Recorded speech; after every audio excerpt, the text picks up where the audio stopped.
Israel debe alcanzar un acuerdo para recuperar a los rehenes, consciente de que los enfrentamientos en Gaza se reactivarán eventualmente. Y por cierto, este es un punto que muchas personas critican la conducta de Israel en la negociación de los rehenes, diciendo que las familias de los rehenes quieren que hagas un trato para recuperar a los rehenes.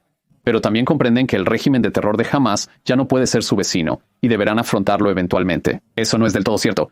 No son todas las familias de los rehenes. No, por supuesto, tienen desacuerdos. Y Tikva y Gibor, hay otras formas que si los divides en campos es un tercio pidiendo cualquier trato en cualquier término, otro tercio está diciendo que no queremos un trato, queremos que logres la victoria total en Gaza y luego a través de eso podremos hacer que Hamás acceda a liberar a los rehenes. Y otro tercio está absolutamente silencioso. No han participado en el debate público sobre esto, así que cuando dices las familias de los rehenes, tiene que haber una cierta cantidad fuera de una sutileza. Hola y bienvenidos a Estado de la Nación. Soy Eilon Levy. Después de que Hamás declaró la guerra el 7 de octubre, el primer ministro de Israel, Benjamín Netanyahu, afirmó que Israel buscaba la victoria total.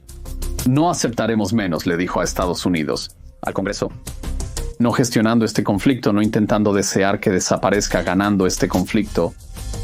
Y es una estrategia que ha sido controvertida en Israel. La gente se pregunta si es posible lograr esos objetivos de derribar a Hamás y traer de vuelta a todos los rehenes. Pero si hubieras estado conduciendo por la autopista Ayalon de Tel Aviv hace 2 años, podrías tener una sensación de déjà vu. En aquel entonces, había vallas publicitarias a lo largo de la autopista pidiendo la victoria, instando a Israel a desmantelar a Hamás, no a vivir junto a él, pidiendo traer de vuelta a todos los rehenes porque había rehenes antes del 7 de octubre, no intentando mantener la calma con Hamás. Otra valla publicitaria mostraba al ahora fallecido Ismail Haniyeh, líder de Hamás, de rodillas agitando una bandera blanca, diciendo que la paz solo se hace con enemigos derrotados. En aquel entonces era marginal, ahora es política oficial. Mi invitado en el podcast de hoy es Greg Roman, director del Foro del Medio Oriente, que está detrás de esa campaña liderada por el Proyecto Victoria de Israel. Juntos, hablamos sobre lo que significa ese lema, ese objetivo de victoria total, no solo sobre Hamás en Gaza, sobre los palestinos y su guerra eterna contra cualquier Estado judío en la tierra de Israel, y más críticamente, contra el eje iraní. Hablamos sobre lo que significa la victoria total, si es alcanzable, qué se necesitará para llegar allí y cuáles serán los costos si Israel se ve obligado a conformarse con algo menos. Bienvenidos a Estado de una Nación.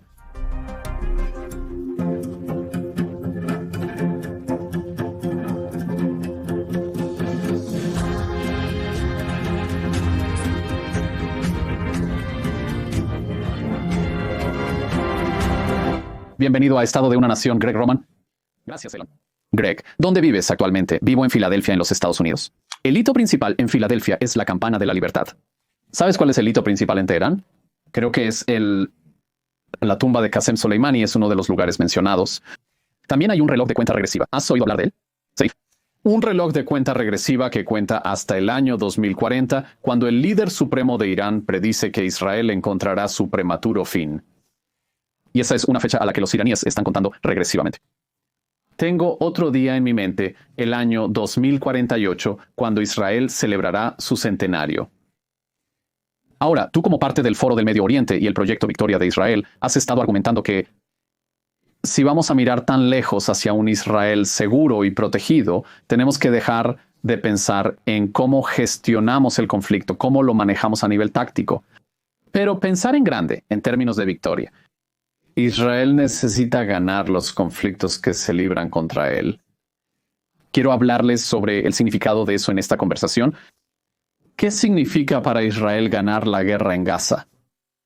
¿Qué significa para él ganar la guerra contra los palestinos por la tierra de Israel? ¿Y qué significa ganar la guerra contra el régimen iraní que nos ataca en 7 frentes pero para ti? ¿Qué significa una victoria israelí para llevarnos a 2048-2?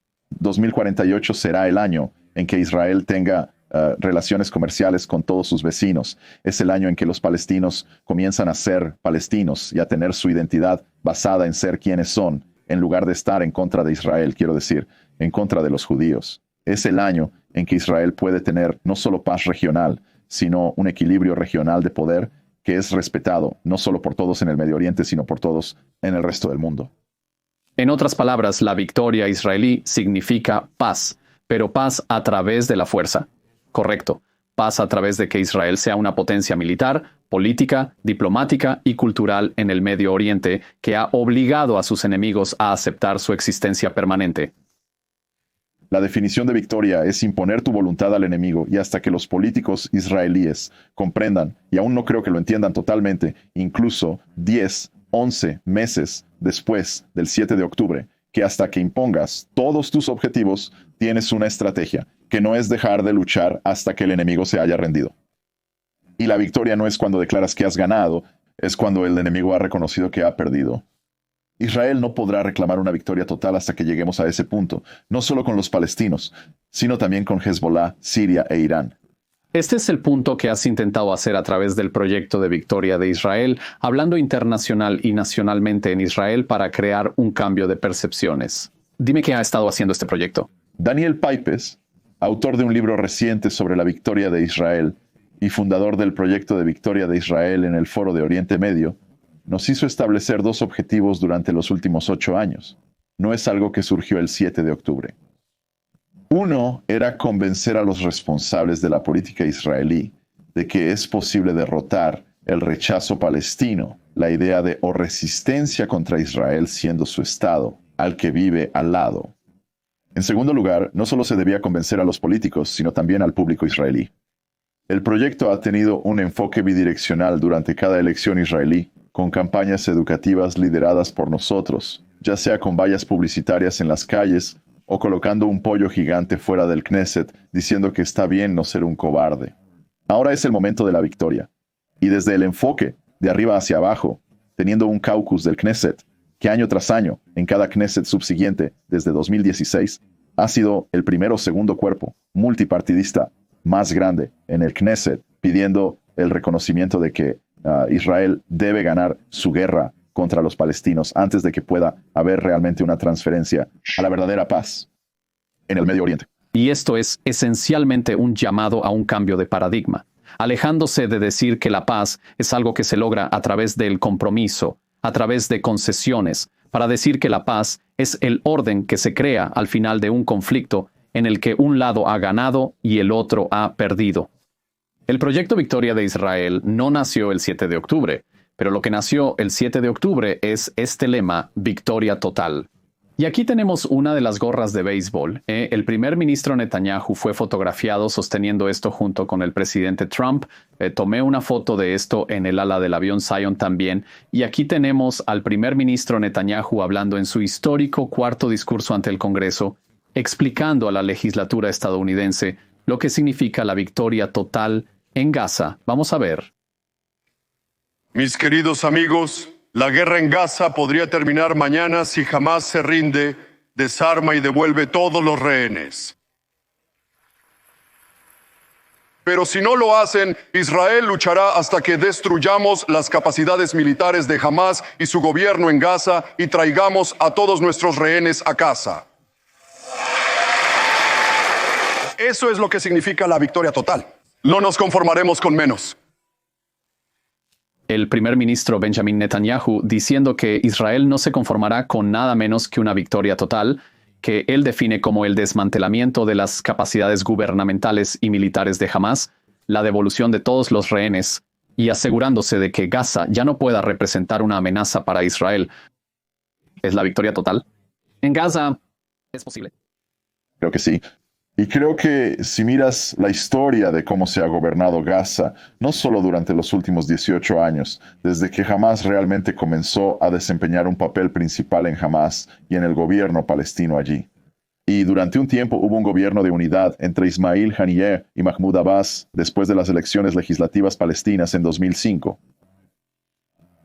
Pero después de que Hamás tomó el control total de Gaza en junio de 2007, creo que lo que realmente vimos fue un proyecto de 17 años de Hamás para no solo consolidar su control sobre los palestinos de Gaza, sino para armar firmemente a Gaza, para conseguir firmemente a todos los grupos de terror que están allí, No solo Hamas, sino también la Yihad Islámica, los comités de resistencia popular, el Frente Popular para la Liberación de Palestina, Frente Democrático para la Liberación de Palestina. Hamas es el grupo más grande. Es el enorme gorila del que nadie quiere hablar. Pero también hay que enfrentar a otras facciones terroristas. No se trata solo de la derrota de Hamas. Es la derrota del terror palestino en general en toda la Franja de Gaza. Y creo que es posible llegar a ese punto, mirar cómo se gobernaba Gaza en los años 1970 o los 80, cuando había este tipo de pacto fáustico entre israelíes y palestinos que vivían en Gaza.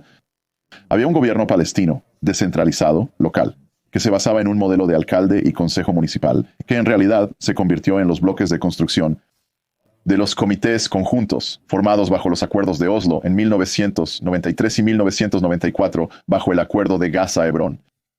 Pero si puedes llegar al punto en el que cada palestino que fue privado de sus derechos por un apartheid de Hamas, en el ministro de Energía, el ministro de Agua, el jefe de los servicios de salud palestinos allí, y puedes convencerlos de que vuelvan al papel que tenían antes de que Hamas tomara el control total de la franja. Ese sería el primer paso para visualizar el escenario posterior, que no ha sido discutido públicamente por ningún funcionario israelí. La victoria total no es solo derrotar a Hamas militarmente. Es encontrar un reemplazo aceptable para los palestinos en Gaza para poder gobernar la Franja de Gaza, así que no hay caos y anarquía, siendo el nuevo vecino de Israel, en lugar de estar bajo el control de Hamas. Israel afirma que al final de esta guerra, Hamas no gobernará la Franja de Gaza. Más fácil decirlo que hacerlo. No gobernaremos Gaza, nadie lo desea. Pero tampoco lo hará la autoridad palestina. Apenas puede mantener el control de Jenin y Tulkarim, y mucho menos tomar el control de la Franja de Gaza, pero es difícil lanzar en paracaídas algún gobierno alternativo en Gaza porque el primer ministro ha sido criticado muy fuertemente por no presentar un plan para el día después, pero creo que hay una lógica en sus comentarios donde dice que no puedes introducir otra autoridad civil en Gaza mientras Hamas todavía tiene las armas, porque entonces Hamas va a disparar a quien quiera que esté intentando tomar el control de las estructuras civiles. Entonces terminas en este dilema del 22. No puedes instaurar un gobierno civil porque Hamas todavía tiene poder militar. No puedes desplazar el poder militar de Hamas porque no hay nadie para llenar el vacío de poder. Algunos estadounidenses, como el general Petraeus, afirman que para derrotar al terrorismo es necesario mantener el control del territorio y reconstruir. Pero, ¿quién hará la estructura de gobernanza? Nadie quiere que Israel haga eso. Eso definitivamente se consideraría ocupación. Entonces parece que este objetivo de victoria total en Gaza, dirían algunos, es imposible debido a este dilema del 22. Puedes bombardear a Hamas hasta el cansancio, pero hasta que encuentres a alguien que vaya a gobernar Gaza en su lugar, no hay forma de derrotar a Hamas de manera sostenible, o como los estadounidenses lo llaman, la derrota perdurable de Hamas. Pero, ¿qué es exactamente la autoridad palestina en Gaza? Si observas la evolución de la política, podrías simplemente cambiar el nombre y mantener los mismos objetivos exactos que busca el primer ministro. A principios de los años 1980, cuando había infraestructura que realmente comenzó a desarrollarse bajo la guía y financiamiento israelíes, porque era la ocupación israelí de la Franja de Gaza antes de que hubiera interferencia e influencia externas gobernando lo que estaba sucediendo allí. Se construyeron universidades y hospitales, los cuales ahora se utilizan como centros de comando y control de Hamas. Ahora, todas las escuelas que se han construido durante los últimos 40 o 50 años fueron construidas bajo la supervisión israelí por palestinos, con los israelíes proporcionando control de seguridad. Y esas instituciones, ya sean sistemas de aguas residuales, sistemas comerciales, la forma en que se realizaron los estudios de tráfico de Gaza para poner en marcha carreteras e infraestructuras modernas que no existían antes de 1967, cuando los egipcios tenían una ocupación militar de Gaza, se pusieron en marcha, como dije antes, en un acuerdo entre los israelíes proporcionando supervisión de seguridad y los palestinos desarrollando las cosas de la manera que querían que pareciera. Y eso es un modelo para la posible gobernación de Gaza. Pero ahora pregunto, en el contexto de las hostilidades, en el contexto de los esfuerzos de Israel por desmantelar el ejército terrorista de Hamas, ¿es posible instalar algún gobierno alternativo, alguna administración alternativa que no sea rechazada por la población local? Como de Israel. Colaboradores. Creo que será la población local la que se convierta en ese grupo. No solo han intentado acercarse a las familias, los Hamulot o los clanes para tener control de seguridad. Solo ha habido un caso de un clan palestino que participa en actividades de venganza contra Hamás por ejecutar a miembros de su familia debido a un desacuerdo sobre la distribución de ayuda. Pero hay suficientes gazatíes armados que pueden ser abastecidos y pueden ser liderados ya sea por la Liga Árabe o por otra administración árabe de transición, con la máxima responsabilidad de seguridad israelí para la Franja de Gaza, que puede sacarla de la oscuridad de Hamás y convertirla en una entidad palestina autogobernada. Ha habido este argumento de que Israel no ha reconocido un Estado del pueblo palestino desde el 2005, desde este compromiso. Yo argumentaría que este compromiso fue un reconocimiento de jure de un Estado palestino en Gaza. Cuando renunciaron a la línea de Filadelfia en noviembre de 2005, con la misión de asistencia fronteriza de la UE, los palestinos comenzaron a tener control sobre su propia frontera y acceso. Entonces tal vez no por el mar y tal vez no en las fronteras que están en el norte. Eso es verdad. Esa es una nota importante que después de la desvinculación de Israel en 2005, esa fue la primera vez que los palestinos habían ganado control sobre un lado de una frontera internacional en la historia. Excepto por un breve periodo de tiempo entre 1948 y 1954, cuando había una administración palestina de facto con un verdadero primer ministro palestino en Gaza, bajo ocupación egipcia. Bajo egipcio. Ocupación, pero con una cierta cantidad de control. Entonces, esencialmente lo que estamos diciendo es que la victoria total en Gaza, ¿crees?, es posible si Israel puede trabajar con los líderes locales en colaboración con otros países árabes para intentar reconstruir. Pero aún deja la pregunta de qué haces con los terroristas de Hamás que están decididos a luchar hasta la muerte, no solo su propia muerte, la muerte de los civiles que están usando como sacrificios humanos y escudos humanos en su lugar.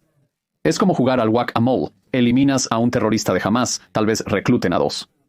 ¿Es posible destruir el ejército terrorista de Hamás? ¿O es como cortar las cabezas de una hidra? Creo que hay un ejemplo moderno fuera de Medio Oriente del que podemos aprender cómo derrotar a un ejército terrorista. Así es como el gobierno singalés pudo lidiar con los tigres tamiles en Sri Lanka en 2006 y 2007. Retrocedamos. Esta analogía será desconocida para la mayoría de los espectadores y para mí. Claro, claro. Entonces, durante la mayor parte de 40 años, la Tigres de Liberación del Elam Tamil, o la Organización de los Tigres Tamiles en Sri Lanka, que representaba a la minoría tamil en el país, en Colombo y en el sur de Sri Lanka, llevó a cabo una campaña de 40 años contra el gobierno de la mayoría singalesa que estaba allí, hasta que hubo un primer ministro de Sri Lanka, que al igual que el primer ministro Netanyahu, en este caso contra Hamás, dijo: ya no toleraremos el terror tamil. Y este es un grupo que participó en atentados suicidas, tenía su propia marina, tenía sus propias fuerzas de cohetes, estaba dispuesto a incrustarse en la población civil de Sri Lanka, los autobuses y la infraestructura, muy similar a un conflicto diferente como Hamás, pero en Sri Lanka. Y cuando el gobierno de Sri Lanka y el ejército de la mayoría singalesa decidieron llevar a cabo una campaña de victoria, una campaña por la victoria total contra los tigres tamiles, día tras día, semana tras semana, año tras año, pudieron consolidar lentamente la cantidad de territorio que los tigres tamiles tenían bajo su control, hasta que el jefe de los tigres tamiles, muy parecido, un tigre tamil, quedó atrapado en una pequeña península. Y literalmente era la organización bombardeado fuera de. Existen diferencias críticas entre los casos. Los tigres tamiles eran una organización terrorista doméstica y Sri Lanka reclamaba territorio para sí misma. No intentaba ponerlo en manos de la misma población. Había apoyado abrumadoramente el tamil. Tigres. Bueno, hasta cierto punto, los tamiles argumentarían que las áreas de mayoría tamil del sur de Sri Lanka estaban siendo ocupadas por los singaleses. Y ahora hay alcaldes tamiles en estas ciudades. Hay consejos municipales locales tamiles en estas áreas, sin tener una situación en la que Gaza nunca será parte de un futuro Estado de Israel que gobierne sobre eso. Ambos aceptamos que no hay interés estratégico en que Israel regrese a la franja de Gaza. Quienes argumenten así deberían reflexionar si realmente tienen los mejores intereses del pueblo judío en mente. Y hay un movimiento, quiero decir, seamos honestos. Hay un movimiento para intentar repoblar Gaza, algo que el primer ministro dijo al Congreso que absolutamente no está en la agenda, y creo que es inaceptable. Pero en este caso, tienes la capacidad muy similar a como el ejército de Sri Lanka ocupó el sur de Sri Lanka, hasta que hubo un proceso de desradicalización que tuvo lugar, que fue liderado por mediadores internacionales. No fue solo el gobierno de Sri Lanka dictando al liderazgo del equipo local que debes hacer esto, o de lo contrario terminarás en la cárcel, o peor, pero creo que el mismo modelo puede ser utilizado en Gaza.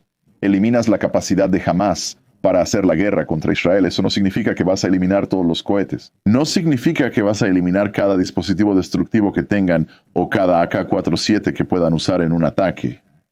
Pero sí puedes hacer la transición desde un periodo de guerra mayor, lo que está sucediendo ahora, donde todavía tienes batallones completos de Hamás. Creo que hay 3 o 4 de los cuales todavía quedan. El Nusrat y luego Deir el-Balak, que todavía son capaces de hacer la guerra contra Israel.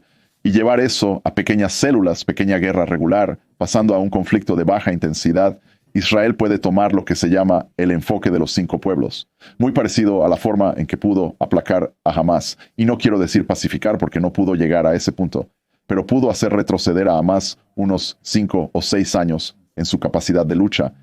En la Operación Plomo Fundido, que creo que fue la última acción militar exitosa contra Hamás en 2008-2009, esa es una comparación intrigante con Sri Lanka, y a menudo encuentro que lo que falta en las discusiones sobre el conflicto con Gaza son comparaciones internacionales, más allá de la batalla de Mosul, donde seguimos diciendo que esa es la comparación más relevante con la batalla de Gaza. Sri Lanka es un caso interesante que quiero desglosar, pero eso es solo una faceta de lo que el primer ministro se refiere como victoria total, porque dice que la victoria total no es solo desmantelar a Hamás, sino también traer de vuelta a todos los rehenes. Ahora, en mi opinión, si hemos definido la victoria total como traer de vuelta a todos los rehenes, el momento en que un solo rehén fue asesinado o ejecutado en cautiverio, la victoria total ya no es posible, porque no la hemos definido como, ya sabes, traigamos de vuelta sus cuerpos. ¿Deseamos que regresen con vida? El momento en que se están ejecutando a los rehenes, nos vamos a conformar con una victoria parcial según nuestra propia métrica de victoria total. Pero algunos argumentarían que esos objetivos están en conflicto. Al comienzo de la guerra, Israel dijo, vamos a sacar a los rehenes presionando a Hamás. Así logramos el primer acuerdo para liberar rehenes. Hamás estaba siendo golpeado duramente. Estaba rogando por un respiro. Quería una pausa en la lucha, así que estaba dispuesto a liberar a los rehenes para ganar tiempo. Pero ahora están reteniendo a los rehenes como un arma del día del juicio final para obligar a Israel a terminar la guerra, para dejar que Hamás sobreviva a la guerra que terminó. Y el ejército... La presión militar podría ayudar a conseguir un acuerdo, pero un acuerdo en el que, admitámoslo, si deja a Hamás en pie, no está terminando con la victoria israelí. Así que me pregunto, ¿crees que es posible destruir el gobierno y el ejército de Hamás en Gaza y traer de vuelta a todos los rehenes? ¿O son esos dos objetivos simplemente irreconciliables en este punto de la... Creo que si miras la historia de los intercambios de prisioneros israelíes, ya sea con estados soberanos como Jordania, Siria y Egipto, remontándose a 56-67, no. Los intercambios de rehenes no son lo mismo que los de prisioneros, Greg. Escúcheme aquí por un segundo. Tienes que empezar con los intercambios de prisioneros, luego llegas a la ecuación de rehenes por terroristas palestinos, pero tienes que volver a la ecuación original. Estamos hablando de un arreglo de rehenes por un alto al fuego que deja a Hamás en el poder. Es mirar atrás 60, 70 años a donde comenzó, donde Israel pone el valor de una vida humana por delante de la de 1,000 o 5,000 o 10,000 del enemigo. Sin comparar, claramente los civiles difieren de los prisioneros de guerra. Pero volviendo solo a la idea de que los políticos israelíes ponen el valor de la vida, ya sean soldados o civiles, como el objetivo final en términos de lo que están dispuestos a hacer para proteger a su gente. Ismail Haniyeh tenía un punto. Debo decir que estoy de acuerdo con él cuando dijo que los israelíes aman la vida, lo hacen tanto como ellos. Aman la muerte tanto como los palestinos aman la muerte. Y luego eso es un aire dorado, al menos los extremos entre ellos. Muy cierto. Pero volviendo a mostrar que Israel pone el valor supremo de la vida antes que cualquier otra cosa, incluso a veces antes de la estrategia o la victoria total o la disposición a hacer intercambios desproporcionados. Y luego te mueves al punto donde Israel no solo está liberando a soldados enemigos en 56, 67 y 73, sino que comienza a liberar a combatientes enemigos y terroristas a cambio de civiles israelíes en algunos casos y soldados israelíes en otros casos, llegando hasta el 2011, donde la ecuación es un israelí por 1,000 palestinos. En el notorio acuerdo de Gilad Shalit. Y mirando solo esa historia de 50 años entre 1961 y 2011, cuando realmente había una aversión a las bajas, una aversión a ver a los israelíes retenidos en cautiverio. Luego llegamos al 7 de octubre, donde cientos de civiles, además de soldados, son secuestrados, mutilados y violados y metidos en túneles, ahora durante unos 311 días, 312 días. Filmando, sí. Correcto, mientras que estamos filmando. Los palestinos aún intentan usar la misma ecuación, esperando que Israel detenga su voluntad de luchar, que haya aversión a ver a estos individuos secuestrados y retenidos contra su voluntad en Gaza y que puedan usarlo como un dispositivo para detener la disposición de Israel de lograr una victoria total. Creo que los responsables de la política israelí tienen que separar el objetivo final de la victoria total, que es desmantelar la capacidad de Hamás para militarizarse y al mismo tiempo gobernar en la Franja de Gaza. Excepto que el primer ministro está definiendo la victoria total en términos de esos dos objetivos gemelos y diciendo que van de la mano. Y pregunto si esos objetivos realmente son ahora. Se están desmoronando. No, creo que no necesariamente estaría de acuerdo con el primer ministro en términos de su definición de victoria total. Así es como el liderazgo de esta guerra ha definido la victoria. Pero creo que hay personas dentro de su gabinete, y no estoy hablando de Smotrich y Ben-Gvir, que verían que el problema de los rehenes tiene que ser tratado por separado del objetivo final de derrotar a Hamás. Y si lo tratas por separado, puedes tener un periodo de tiempo en el que puedes intentar negociar la liberación de los cautivos, la liberación de los rehenes, hacerlo de tal manera que no dependa de enviar asesinos palestinos como Marwan Barghouti, justo como esto sería la liberación de Yahya Sinwar en Cisjordania. No puedes tener a otros ingenieros palestinos que planearon ataques terroristas como el bombardeo en el parque en Netanya, que mató a 2 docenas de individuos durante la cena de Pascua, otras personas responsables de los bombardeos de Sparrow. Pero puedes diseñarlo de tal manera que haga su liberación dependiente de que sean exiliados de Israel, de Cisjordania o hacia la Franja de Gaza. Así que permita que haya un intercambio, pero hágalo en términos que sean favorables para Israel y permitan a Israel continuar la guerra después de que tenga lugar el intercambio. Creo que esto se negociará. Hamás no está interesado en liberar a los rehenes. Si eso implica la prolongación de la guerra, Hamás solo podría estar dispuesto a liberar a los rehenes a cambio de un fin de la guerra y algún tipo de garantía internacional. Por supuesto, terminar la guerra hasta que esté listo para reanudarla cuando elija. Pero quiero entender, ¿cómo crees que es posible lograr estos dos objetivos gemelos? ¿O el gobierno tiene que ser honesto con el público israelí y decir que estos objetivos están en contraste si queremos recuperar a los rehenes? Eso va a costar el desmantelamiento de Hamás y ese es simplemente un precio que vamos a tener que pagar para recuperar a esos pobres personas de cautiverio. Creo que tanto como Hamás se involucra en el engaño y tanto como se involucran en la chicanería en términos de sus tratos con Israel, está bien que Israel también se involucre en el engaño y la desinformación y pueda participar de tal manera que si los rehenes fueran liberados y luego Israel encontrara una sola razón, una bala salió de la Franja de Gaza, que usarían eso como su justificación para entrar y terminar el trabajo. Entiendo. Entonces estás diciendo esencialmente que Israel necesita lograr un acuerdo para recuperar a los rehenes, entendiendo que los combates en Gaza se reanudarán en algún momento. Y por cierto, este es un punto que, ya sabes, muchas personas dicen criticando la conducta de Israel en la negociación de los rehenes, diciendo que las familias de los rehenes quieren que hagas un trato para recuperar a los rehenes. Muchos de ellos aceptan que el régimen terrorista de Hamás ya no puede ser nuestro vecino y habrá que enfrentarlo eventualmente. Pero eso no es del todo cierto. No son todas las familias de los rehenes. No, por supuesto que tienen desacuerdos. Y Tikva y Gibor hay otras formas que si las divides en campamentos. Es un tercio de los 127, creo, 126, que aún están arriba. 115. Como descubrí, 215 vivos. No estamos seguros de los cuerpos, pero un tercio está pidiendo cualquier trato en cualquier término. Otro tercio afirma que no desean un acuerdo. Queremos que logres la victoria total en Gaza. Y a través de eso, lograremos que Hamás libere a los rehenes. Y otro tercio está absolutamente silencioso. No han participado en el debate público sobre esto. Así que cuando dices las familias de los rehenes, tiene que haber una cierta cantidad de matiz. Pero al final del día, no creo que el destino de 115, 161 o 17 israelíes pueda guiar el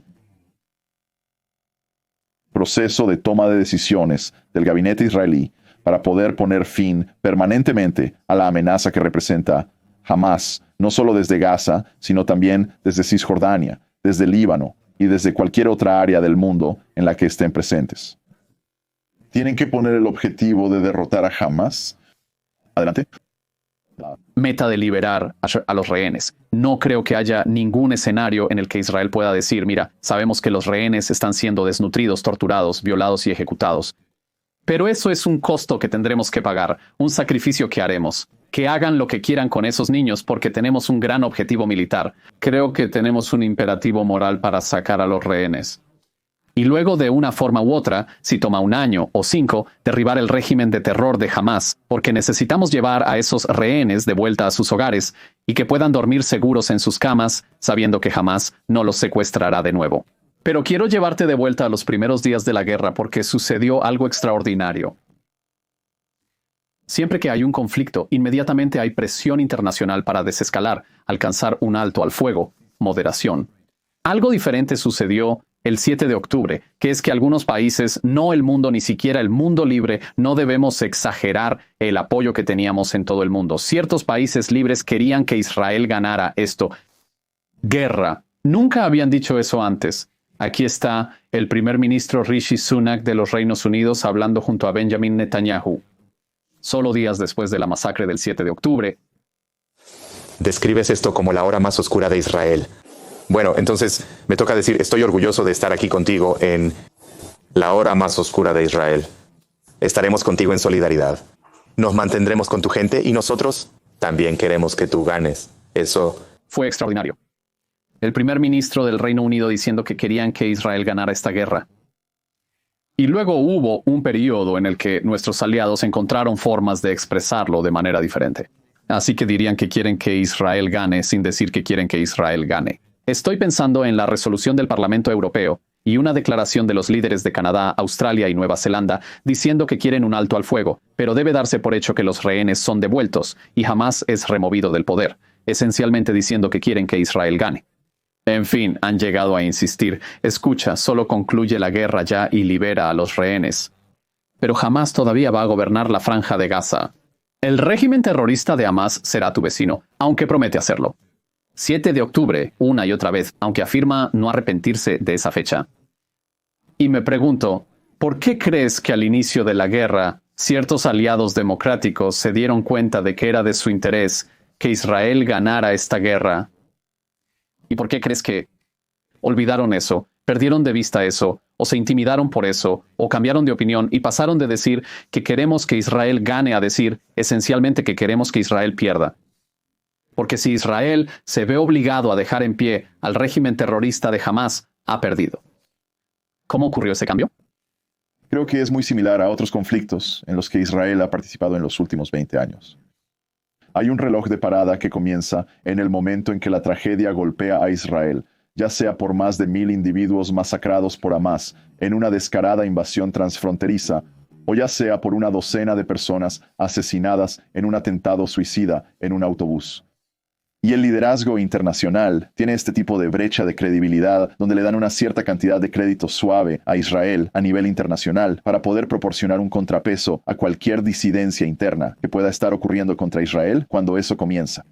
Pero luego, día tras día, semana tras semana, mes tras mes, esa brecha comienza a estrecharse. Y luego comienza a cruzar, donde luego pasa de apoyo a un periodo en el que hay neutralidad en sus declaraciones hacia Israel. Luego comienza con críticas abiertas, pidiendo que Israel pierda la guerra. Vimos que esto sucedió. 2 ejemplos clave que tal vez acabamos de ver a Rishi Sunak en la pantalla de televisión aquí. Y vimos las consecuencias de su apoyo a Netanyahu hasta el final, al tener la elección de Keir Starmer y yo.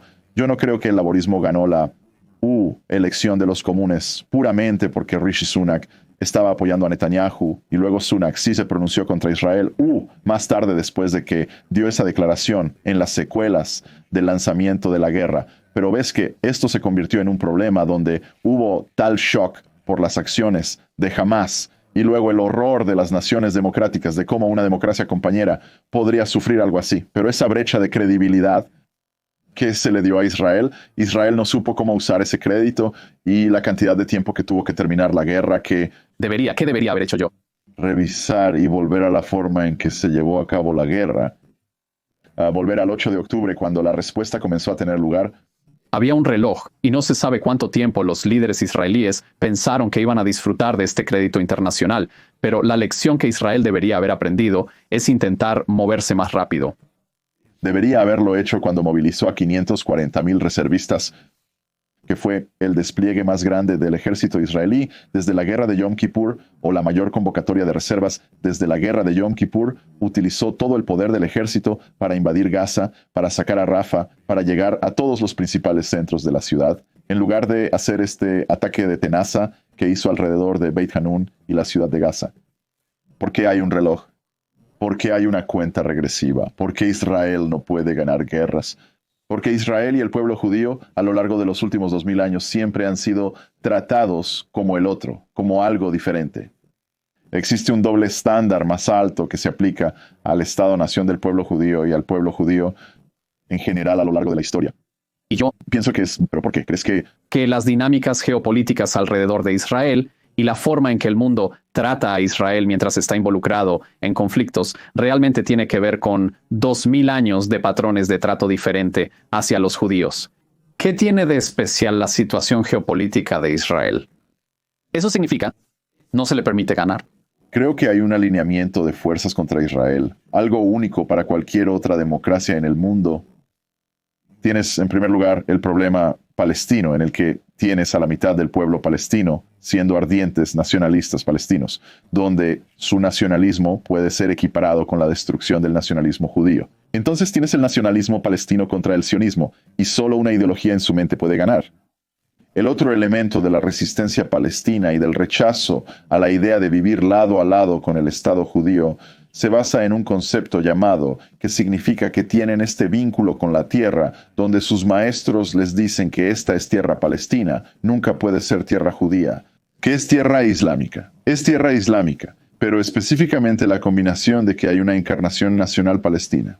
Existe una demanda religiosa y nacional que exige la expulsión de los judíos de sus áreas de residencia, basada en una falsa doctrina que va más allá de ser solo una idea preconcebida, que existe diciendo que deben hacer esto.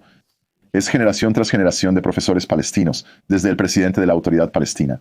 Desde el presidente de la autoridad palestina hasta los maestros de jardín de infantes, están inculcando esto durante los años formativos de los palestinos desde una edad muy temprana. Lo encarna a ellos, así que tienes un enemigo inmediato que está justo en tu puerta. Pero más allá de eso, hay una segunda área donde Israel tiene un desafío único, donde no es solo una oposición irredentista que está en tu puerta, golpeando allí, diciendo que debes salir de la tierra que creo que es legítimamente mía. El oeste puede ignorarlos, ¿por qué no lo hace? Pero luego llegas al segundo elemento aquí, que es que la izquierda global ha identificado a Israel desde Durban, e incluso argumentaría antes de entonces, como el oponente perenne de lo que consideran valores de izquierda. Lo que significa que esta idea donde tiene que haber este eterno desvalido contra el que se lucha, no es solo la izquierda global, y hemos hablado mucho sobre la izquierda global y esas percepciones en este podcast. Incluso los gobiernos conservadores, incluso los gobiernos de derecha, en algún momento dijeron, mira, ya no queremos que Israel gane esta guerra. Solo deseamos que este conflicto termine. Los israelíes sabemos que no podemos hacer que desaparezca. Con una varita mágica lo haríamos desaparecer. Pero si Israel no gana esta guerra, habrá una próxima vez.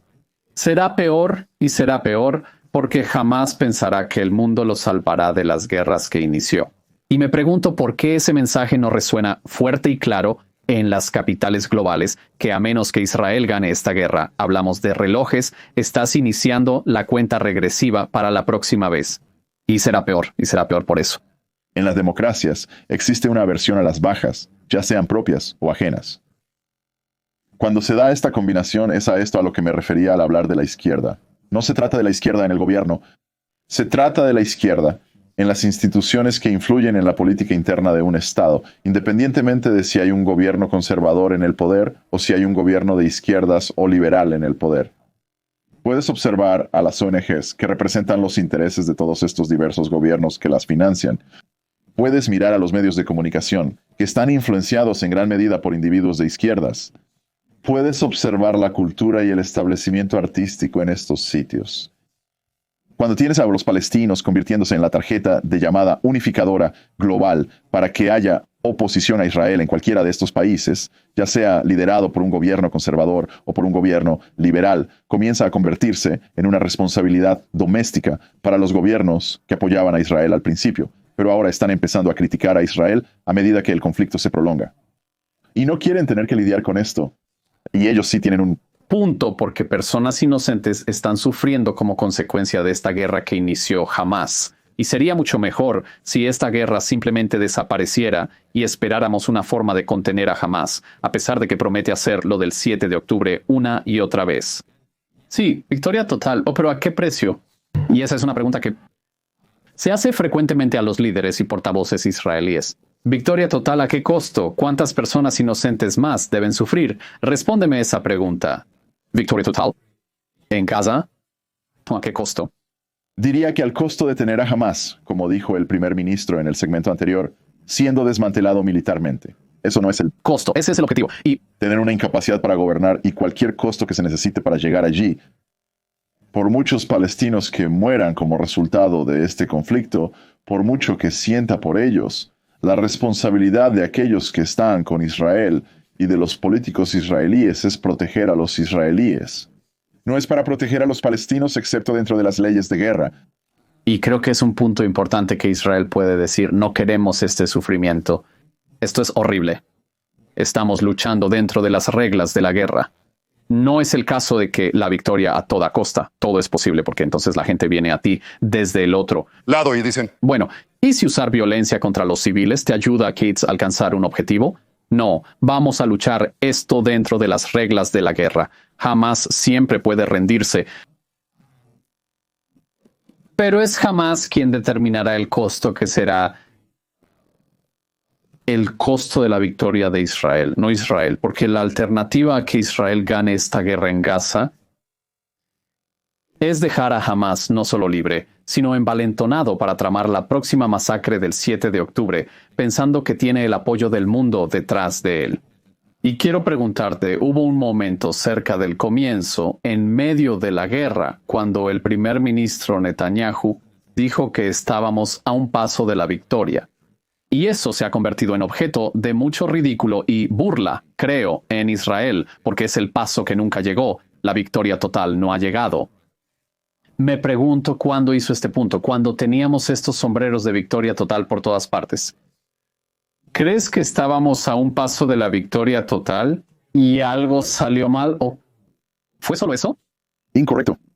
Creo que después del primer alto al fuego que tuvo lugar en noviembre y luego el aumento de la presión internacional que se ejerció sobre Israel, no participó en varias maniobras que habrían acercado mucho más a Israel a la victoria total que el primer ministro de Defensa. Las multas era como arrebatar la derrota de las fauces de la victoria, y creo que la vacilación que se exhibió y no entrar en Rafa y no sellando el Filadelfia perímetro bajo una inmensa presión internacional. La presión internacional para no hacerlo permitió a Hamás poder reiniciar todos sus arreglos de defensa, para poder regresar dentro de la población civil, para poder tener control de nuestros barrios, que esencialmente eran deshaciéndose de Hamás. Este impulso fue detenido. Estás diciendo que cuando Netanyahu afirmó que Israel estaba cerca de la victoria tenía razón, pero luego las cosas empeoraron porque Israel cedió a la presión internacional para desacelerar el ritmo de la guerra. ¿O fue eso?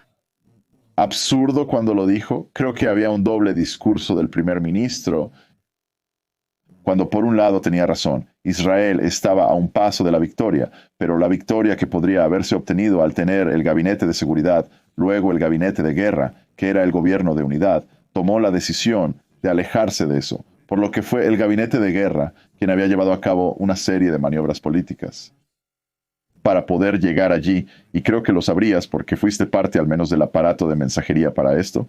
Pero luego Yahoo tuvo que tomar una decisión. Estaba en el fulcro entre tener que sucumbir a la presión internacional y retroceder, o el otro lado de la palanca, que era presionar más fuerte y darle a las fuerzas de defensa de Israel la instrucción de enviar sus divisiones hasta el mar, cortando Rafa, obteniendo una ocupación total de cada gran centro de la ciudad palestina y poniendo a Sinwar en una posición donde habría sido atrapado allí. Fue solo una entrevista. ¿Crees que Las cosas comenzaron a desmoronarse cuando hubo presión estadounidense para no entrar en Rafah durante el Ramadán, y eso fue cuando comenzó el impulso a ¿desaceleras o mides el tiempo de otra forma? Lo cronómetro según David Satterfield, los Estados Unidos, el coordinador del Departamento de Estado de los Estados Unidos para la ayuda humanitaria, estableciendo este mecanismo en el Arish en Sinaí, que es donde llegaba mucha de la ayuda a Rafah antes de que Israel ocupara Rafah. Y también lo cronometro con esto. La idea de FACACTA de establecer un puerto de $270 millones fuera del automóvil por el Cuerpo de Ingenieros del Ejército de los Estados Unidos. ¿Qué tienen que ver cualquiera de estos con Ralentizar el progreso de la guerra tienen que ver con el hecho de que la administración de Biden comenzó a pensar en medidas que serían lideradas por Estados Unidos o inspiradas por Estados Unidos, las cuales le darían a Bibi una forma en la que podría alejarse del precipicio de decidir si ceder a la presión internacional o lograr la victoria total. Y había una tercera vía que la administración de Biden le dio, diciendo, mira, dejemos que la temperatura baje un poco. Aumentemos la cantidad de ayuda humanitaria que entra a Gaza. No tienes que hacerlo a través de Kerem Shalom o del Cruz Ceres. Construiremos nuevos puentes para permitir la entrada de ayuda humanitaria. Todo lo que te pedimos es que te abstengas de tus incursiones en Gaza desde la ocupación total de la Franja de Gaza. Creo que el primer ministro vio la opción de no sucumbir a la presión internacional ni ir por la victoria total, sino decir que los estadounidenses pidieron un periodo de enfriamiento antes de volver a participar e intentar derrotar a Hamás. Y el hecho de que tomó esa opción es algo que fue un error estratégico. Fue un error estratégico. No solo un error, fue un fracaso estratégico. Creo que pudo haber tenido presión de Eisenkot y Gantz, pero nadie lo sabrá hasta que haya una comisión estatal de investigación sobre los eventos que llevaron al 7 de octubre y la conducta de la guerra, lo cual debe ocurrir. curso? Greg, miremos hacia adelante y supongamos, por favor Dios, Israel logra traer a los rehenes a casa. Por favor Dios, Israel logra destruir la infraestructura gubernamental y militar de Hamás y designar a otro civil en el gobierno.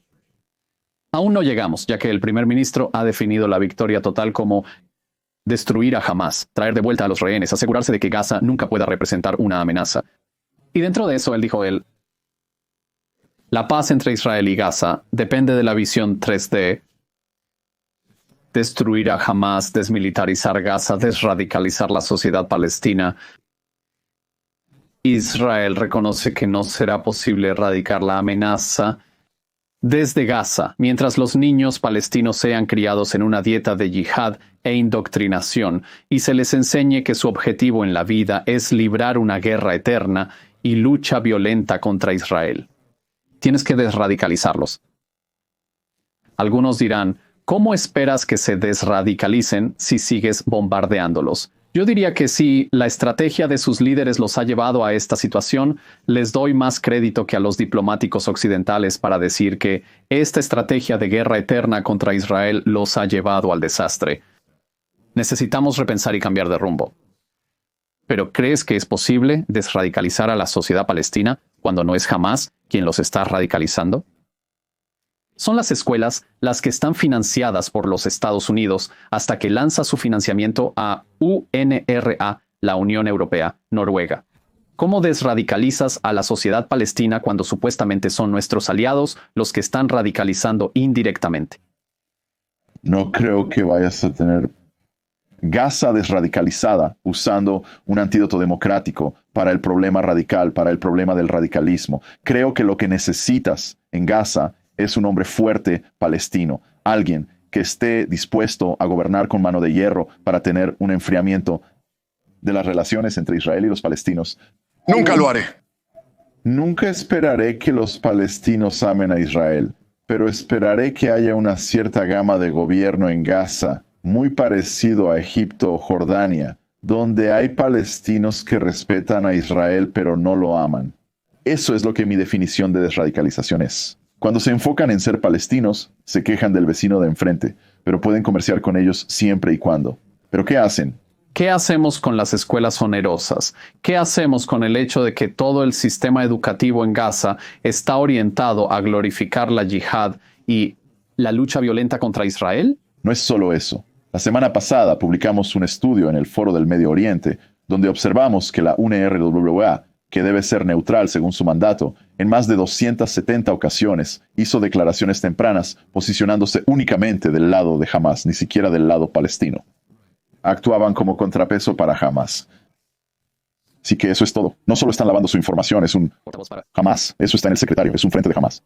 Eso está al nivel del director general de Hamas. Pero si quieres llegar a las escuelas, UNRWA, como entidad, tiene que ser eliminada de raíz y tallo de Gaza, pero también de la ribera occidental. Y pueden continuar sus operaciones en Líbano y Siria, ya que Israel no tiene influencia real sobre lo que sucede con esos gobiernos soberanos. Pero sí, Israel continúa coordinando con UNRWA en las actividades diarias de ayuda humanitaria, como lo hace ahora en Gaza. Coordinador de actividades gubernamentales en los territorios, el coordinador de actividades gubernamentales en los territorios, que es una unidad en la que yo serví y en la que tú serviste, lo sabemos por experiencia personal. UNRWA es la dirección a la que se acude para intentar hacer algo en el ámbito humanitario en Gaza. Por eso, en los primeros días de la guerra, me regañaron por ir tras. En entrevistas con UNRWA, me advirtieron que no vaya tras la organización. Los necesitamos en el frente de la ayuda humanitaria. Y yo dije, pero esto es un frente de Hamas. Están actuando en contra nuestra. Ellos aceptaron dejarlo por ahora para mantener la paz laboral. Finalmente, el país declaró temporada abierta contra la UNRWA, aunque aún no hay una política formal sobre el tema. ¿Pero crees que es posible que Israel desaloje a la UNRWA cuando hacerlo significa declarar la guerra contra nuestros aliados? No creo que signifique declarar la guerra a nuestros aliados, siempre y cuando Israel esté dispuesto a conceptualizar al menos una alternativa viable a UNRWA. Y existen. Está el sistema escolar francés en Gaza. Está el sistema escolar británico. Están las escuelas independientes, que existen. Las escuelas de la Autoridad Palestina probablemente no sean mejores que las de UNRWA, pero un hombre fuerte en Gaza sería capaz de dictar cómo se vería el currículo. ¿Y quién es ese hombre fuerte? No lo sé. No lo sé, Greg. Una encuesta reciente dijo que la mitad de los británicos, entre 18 y algo, piensan que Israel no tiene derecho a existir. Así que no estoy seguro de querer que el sistema escolar británico tome el control de Gaza. No el sistema escolar británico liderado por el gobierno de Sturmer en el Reino Unido, pero esto fue antes. El clásico, el histórico currículo anglicano en el extranjero, que es, no estoy seguro de querer que cante en Jerusalén todas las mañanas tampoco, que lo he hecho. Risas. Pero podríamos encontrar una alternativa viable a eso en Gaza.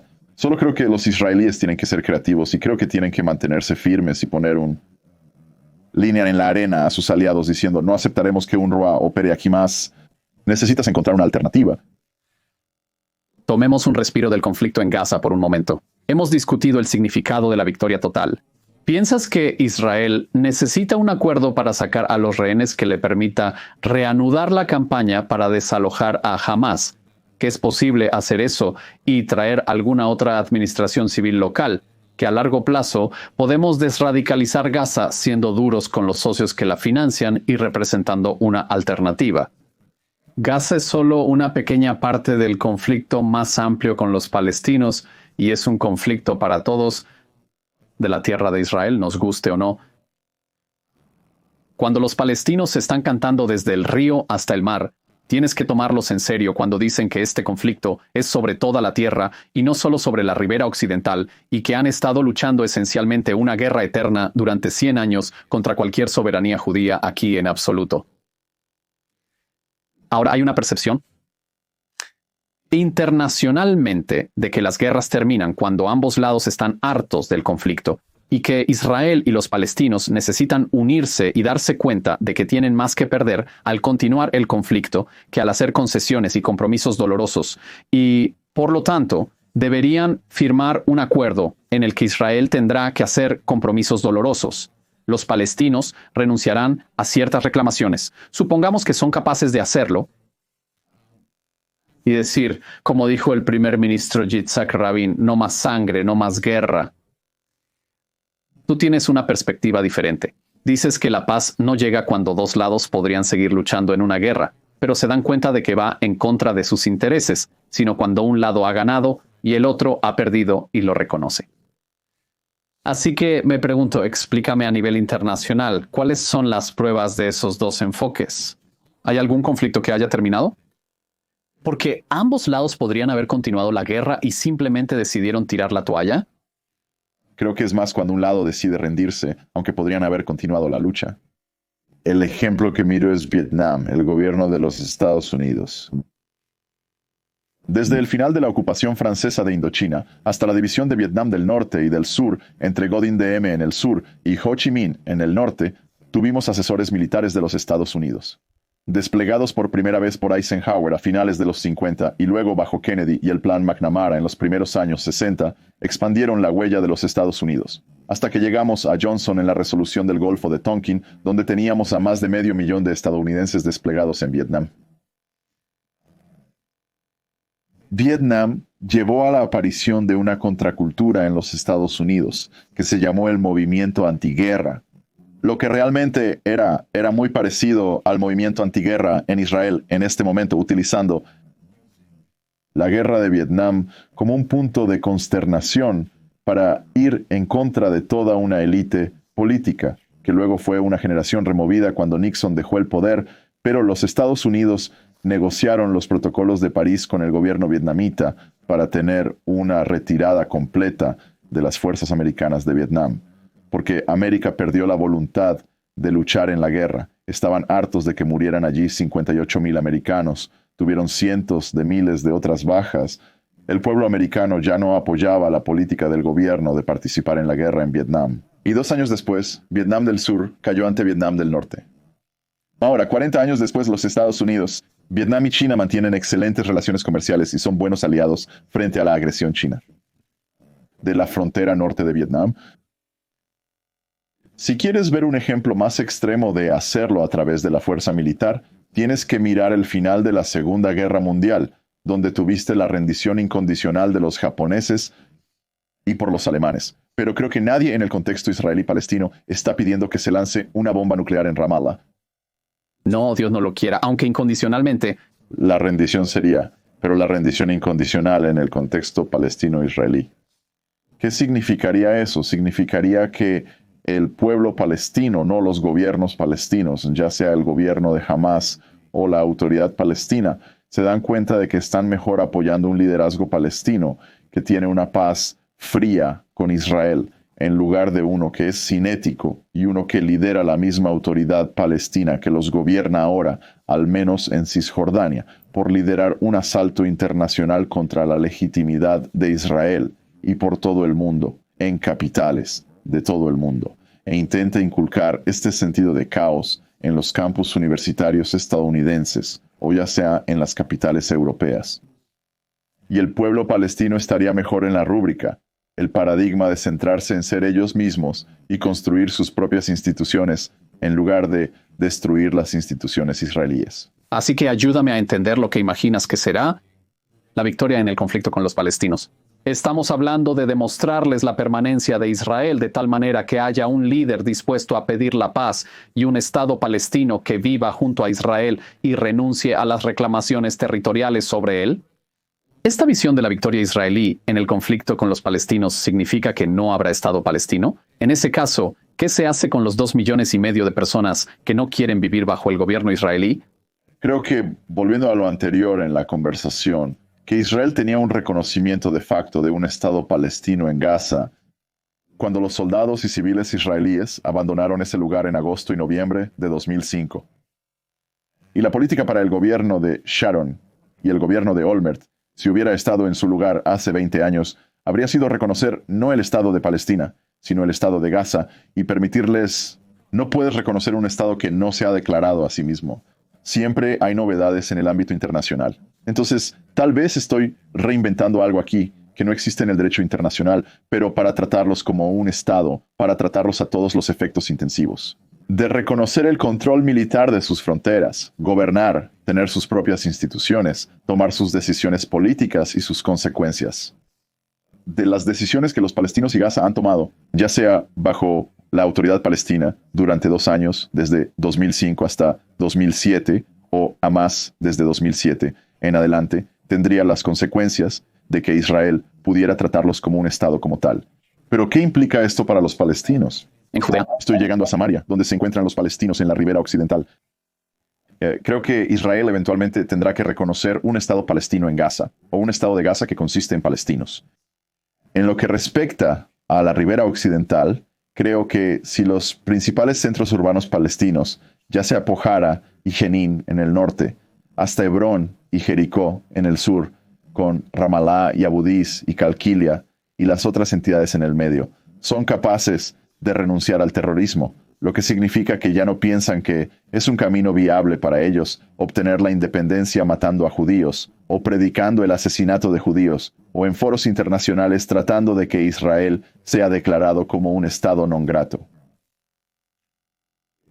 Si están dispuestos a hacer eso, entonces creo que es de interés para los políticos israelíes reconocer algún tipo de entidad palestina, ya sea un Estado o una confederación.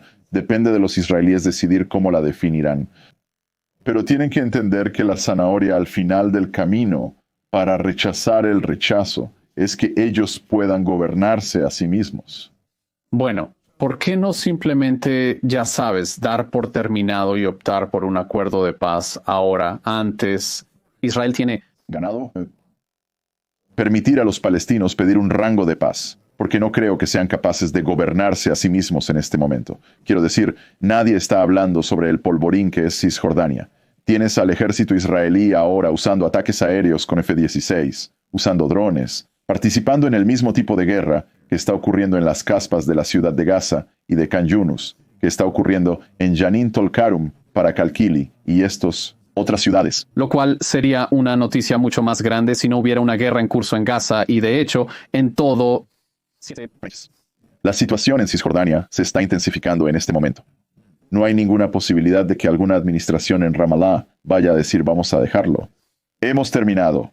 Incluso si la AP hiciera eso y firmaran algún tipo de acuerdo con Israel donde obtendrían un Estado mañana, ninguna de las facciones locales en ninguna de estas ciudades palestinas reconocería la providencia o la autoridad de cualquier cosa que Abu Mazen firmara.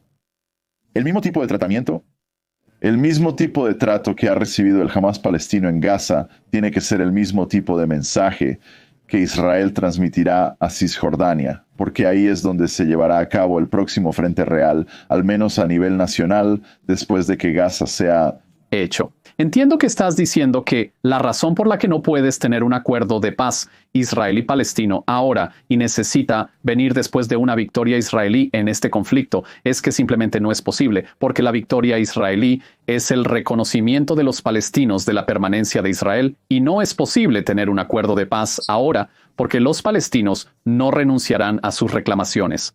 Sobre todo el territorio de la tierra de Israel que tenía en algún momento durante la guerra, estaba informando a algunos diplomáticos y estábamos discutiendo el problema de los refugiados palestinos.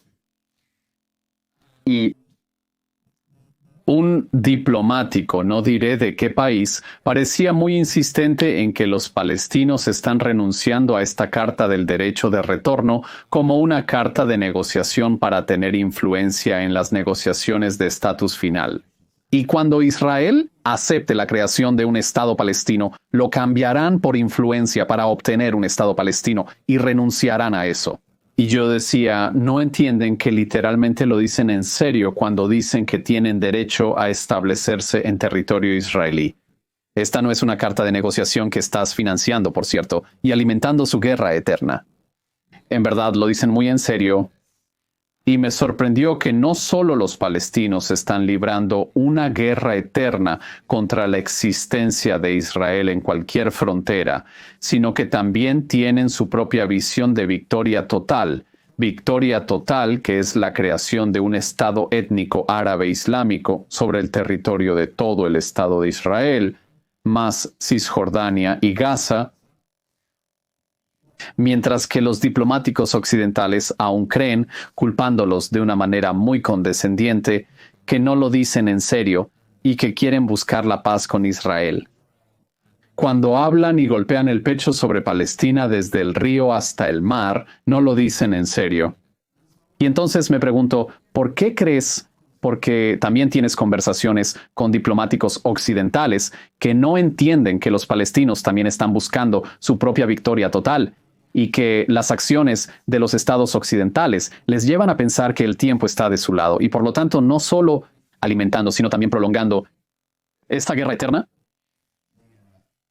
El camaleón palestino es capaz de transmitir su mensaje en una variedad de colores, en una variedad de idiomas, de diversas maneras, lo cual atrae a la audiencia a la que están intentando enviar su mensaje. ¿Cómo es que, olvidémonos por un segundo de los diplomáticos, los miembros de la comunidad, lesbianas, gays, bisexuales, transgénero, queer, intersexuales, asexuales, en los Estados Unidos defienden a los queer por Palestina? Cuando si cualquier miembro de esa comunidad llegara a Gaza o a la ribera occidental, serían expulsados de las calles, endurecidos, emplumados y colgados de los tejados. Los palestinos saben manejar la interseccionalidad, que es identificarse con la lucha de otros. No. ¿Sabes qué? De hecho, en esta cuestión de homosexuales por Palestina, no estoy seguro de que eso se deba en absoluto a un mensaje efectivo por parte de los palestinos.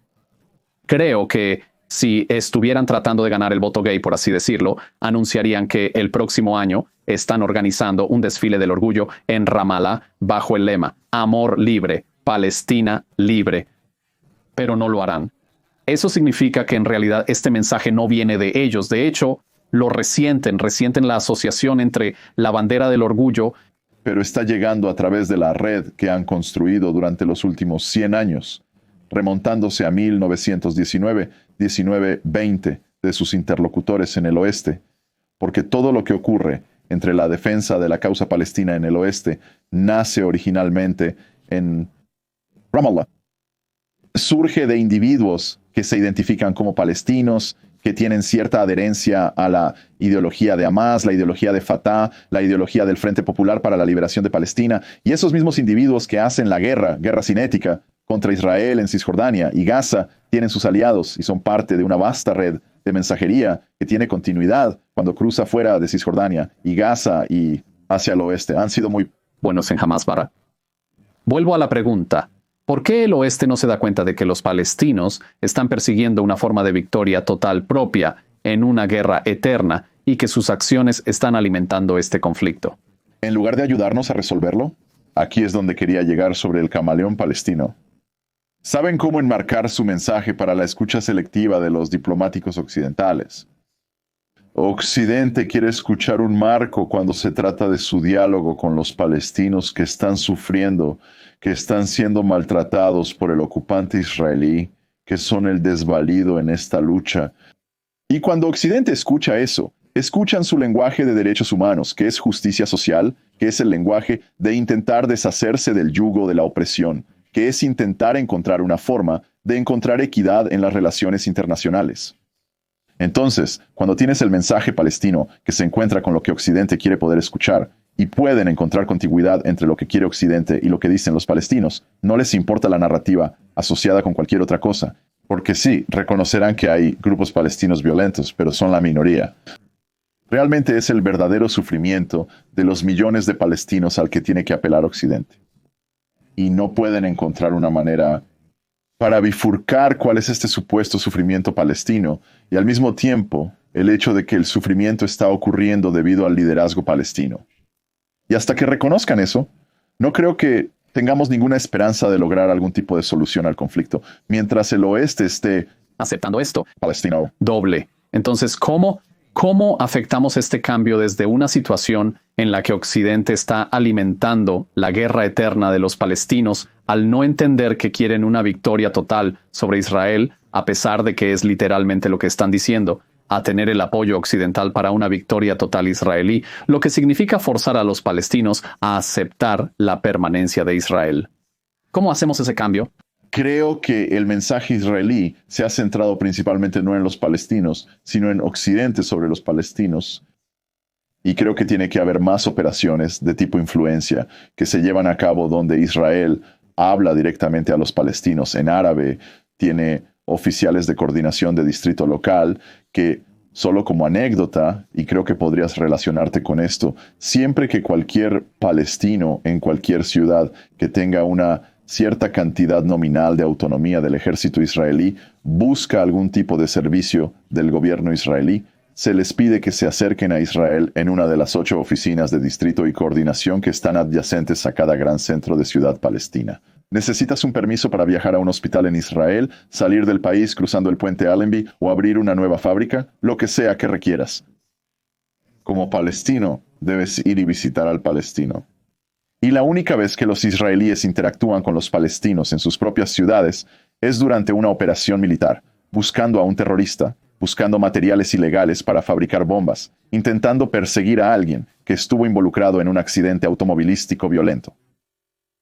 Pero si Israel pudiera tomar su destreza en manejar las vidas palestinas en Cisjordania, como lo ha perfeccionado hasta convertirlo en una forma de arte ahora, y no me enorgullece afirmar eso como un hecho, pero pudiera interactuar de manera afirmativa, positiva, y con el propósito de intentar influir en los palestinos en su propio territorio.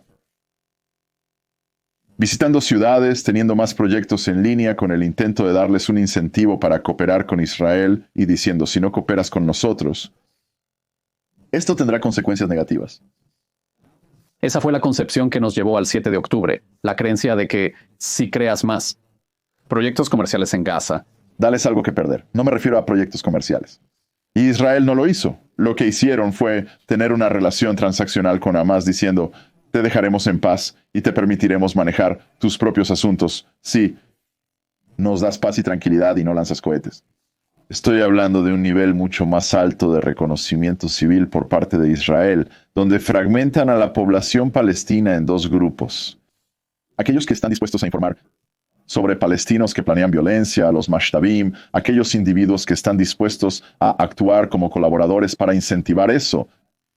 Me gustaría que los israelíes fracturaran al público palestino para hacerles entender que si cooperan, las cosas irán bien.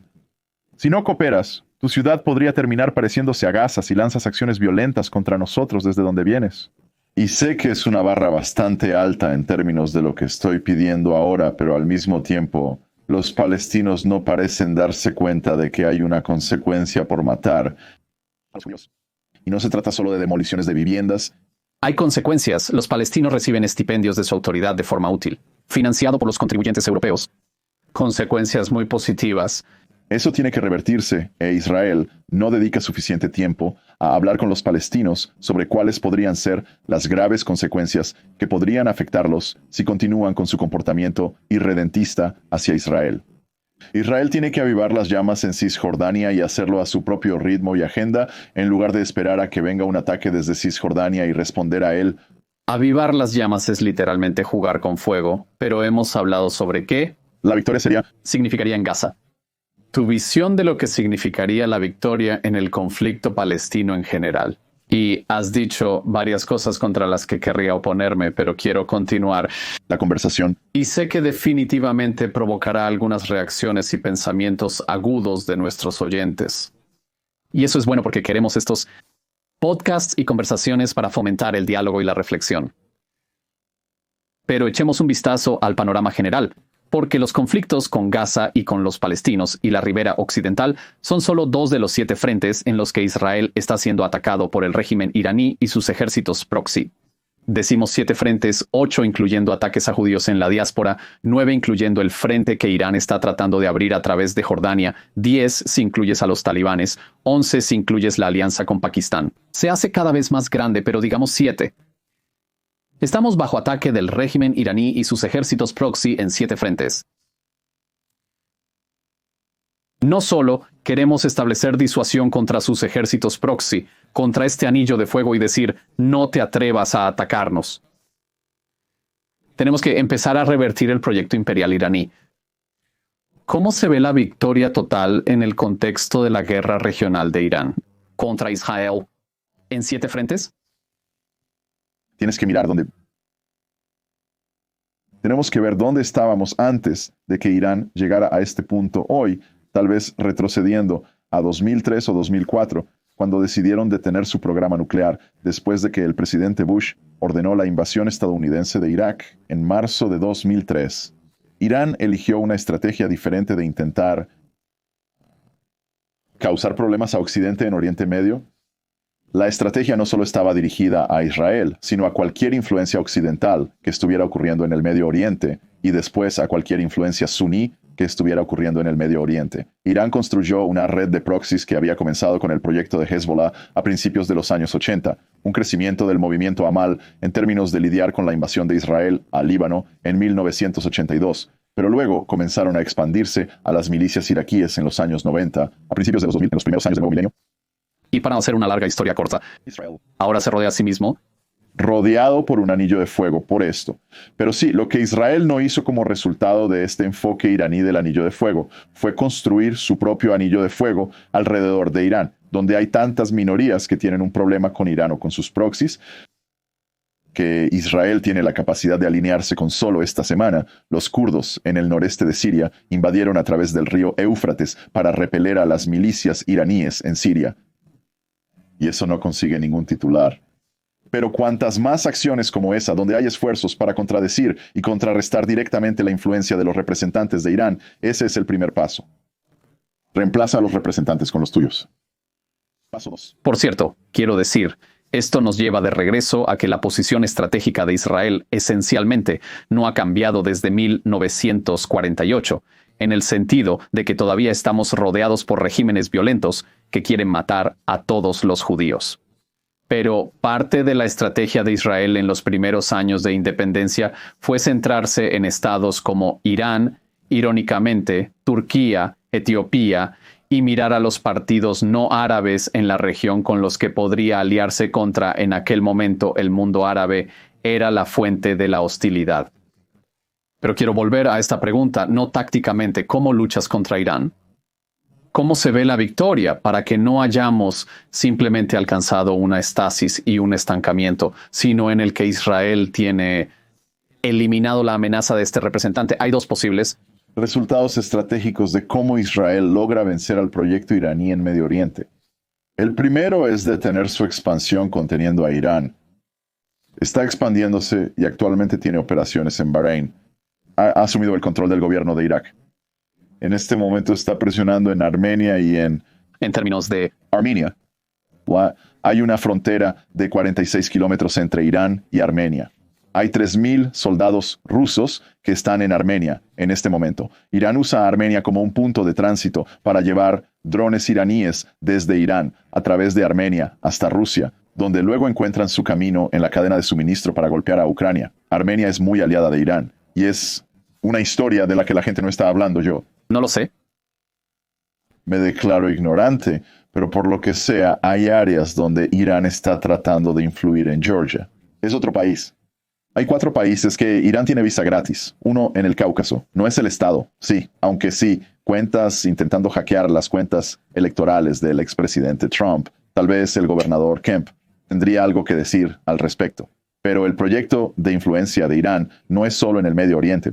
Está en Senegal, donde construyen la mitad de la flota de taxis y la mitad de la flota policial y tienen el tren de distribución de comestibles número 1. Está en Argentina, donde están obteniendo mucho terreno argentino que está siendo comprado por proxies iraníes. Está en Austria y Alemania, donde los 2 principales centros de la Agencia de Inteligencia Militar de Irán acaban de ser cerrados por los gobiernos alemán y austriaco.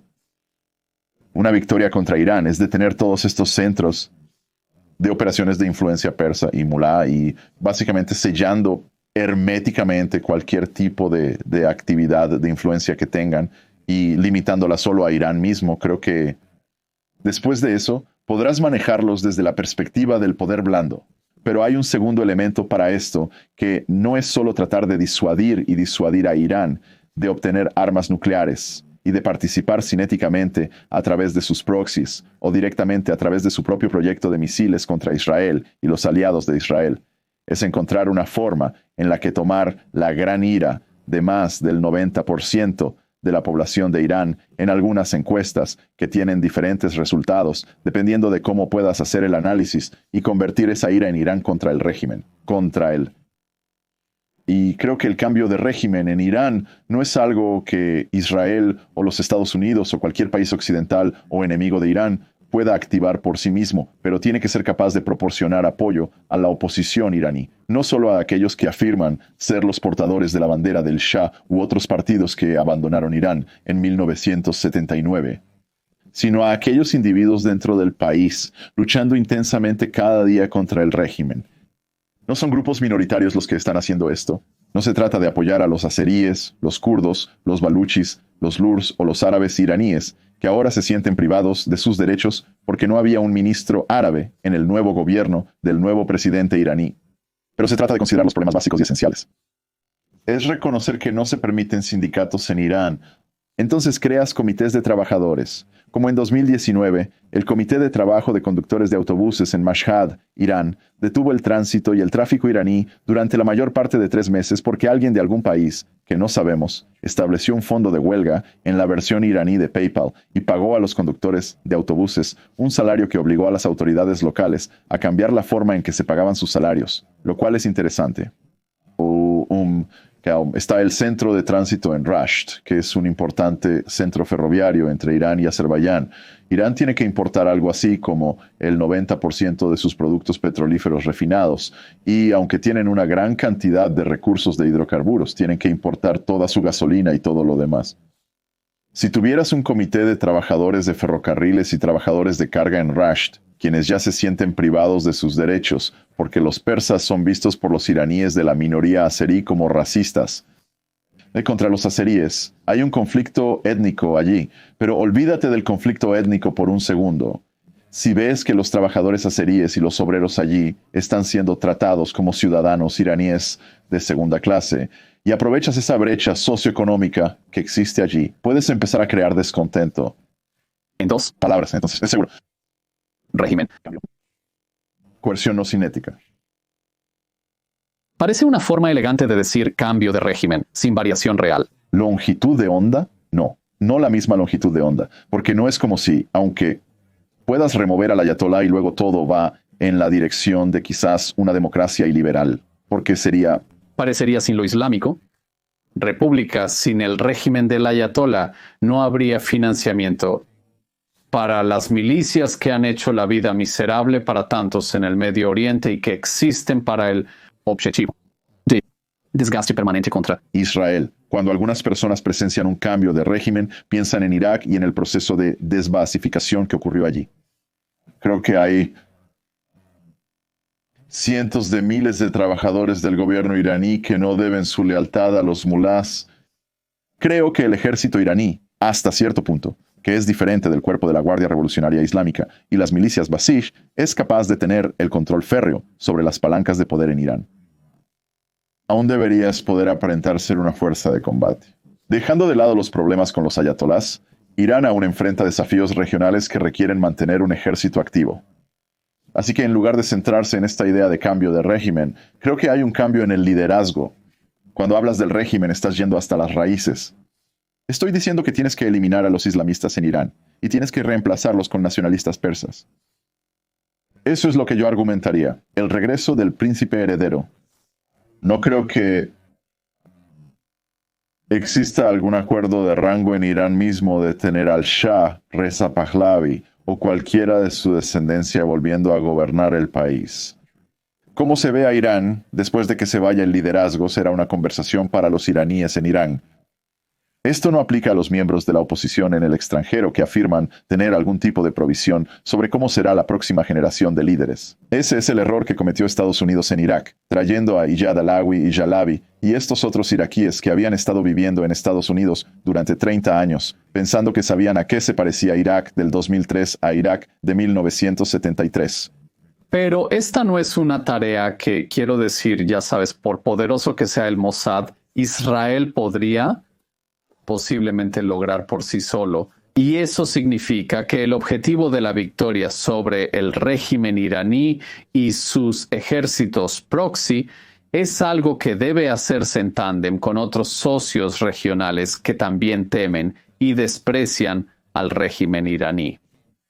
Y para concluir, si nos devuelvo del gran mapa de Medio Oriente hacia abajo, a Gaza, ¿cómo ves la victoria sobre el régimen de terror de Hamás en Gaza, lejos de bloquear la cooperación con socios árabes? De hecho, abriendo la puerta a una cooperación más amplia entre Israel y las partes árabes que también quieren revertir el proyecto imperial iraní. Creo que los estados árabes sunitas, específicamente 4, Arabia Saudita, los Emiratos Árabes Unidos, Egipto y Jordania, deben ser invitados a una mesa israelí muy parecido a lo que ocurrió durante el Foro del Negev, que fue un desprendimiento de los acuerdos de Abraham, para ser preguntados. Fue increíble ver esa foto del ministro de Relaciones Exteriores. Estrechando manos, correcto. Este foro que existe, que aún tiene acuerdos que están en vigor, puede usarse para comenzar a preparar el escenario para cómo se vería un día después en Gaza. Esas conversaciones se están llevando a cabo en privado. Pero creo que convendría a Israel intentar crear un foro donde estén dispuestos a dar mucha dirección política y la composición de lo que un futuro Gaza se verá, para dar esa responsabilidad a sus socios. Y creo que si los estados árabes sunitas, con esos 4 que mencioné liderando el camino, pueden ayudar a establecer la dirección de los palestinos en Gaza en un contexto futuro, e Israel accede a eso, creo que eso podría preparar el terreno para que asuman un proyecto mucho más grande, que es modificar y neutralizar la amenaza que Irán representa, no solo para Israel, sino para el resto de Medio Oriente. Y entonces, si nos llevamos de vuelta, o más bien hacia adelante, al 2048, ¿qué tan seguro estás de que Israel habrá ganado los conflictos que se han declarado contra él y estará viviendo seguro y protegido? En el Medio Oriente, si los políticos israelíes escuchan las recomendaciones del Proyecto Victoria de Israel y el Foro del Medio Oriente, creo que estaremos muy seguros para celebrar ese centenario. Greg Roman, una charla cautivadora sobre el significado de la victoria y sus costos. En Gaza, el conflicto más amplio con los palestinos, el conflicto más amplio en el Medio Oriente, donde Israel se encuentra bajo ataque por el régimen iraní y sus ejércitos proxy en 7 frentes. Un episodio provocativo con mucho alimento para el pensamiento. Espero ver los comentarios y retroalimentación de nuestros espectadores y cómo se involucran con los problemas planteados aquí. Greg, ¿cómo pueden las personas seguirte a ti y al trabajo del Foro del Medio Oriente y el Proyecto Victoria? Entonces, la forma más fácil de seguirnos es yendo a meforum.org, que es nuestro sitio web, y seguirnos en Twitter en mforum o X en mforum. No estoy activo en redes sociales. Realmente no mucho. De acuerdo, no habrá desafíos de TikTok para nuestra anfitriona. Greg Roman, gracias. Muchas gracias. Gracias por ir al Estado de un Nación. Esto concluye el episodio de hoy de Estado de una Nación con Greg Roman del Foro del Medio Oriente. Como siempre, si disfrutas de estas conversaciones y discusiones provocativas y estimulantes, síguenos en YouTube, en Spotify, en Apple Podcasts, donde sea que obtengas tus podcasts. Da like, califica con 5 estrellas y comparte los episodios con tus amigos para que podamos empezar. Una conversación interesante y original sobre Israel y los desafíos de seguridad que enfrenta en Gaza, en el conflicto más amplio con los palestinos y contra el régimen iraní, porque queremos paz. Y porque eso es finalmente de lo que trata el proyecto sionista, de lo que trata el Estado de Israel, intentando construir un hogar seguro, tranquilo y pacífico para el pueblo judío en un mundo peligroso. Soy Ilan Levy y gracias por unirte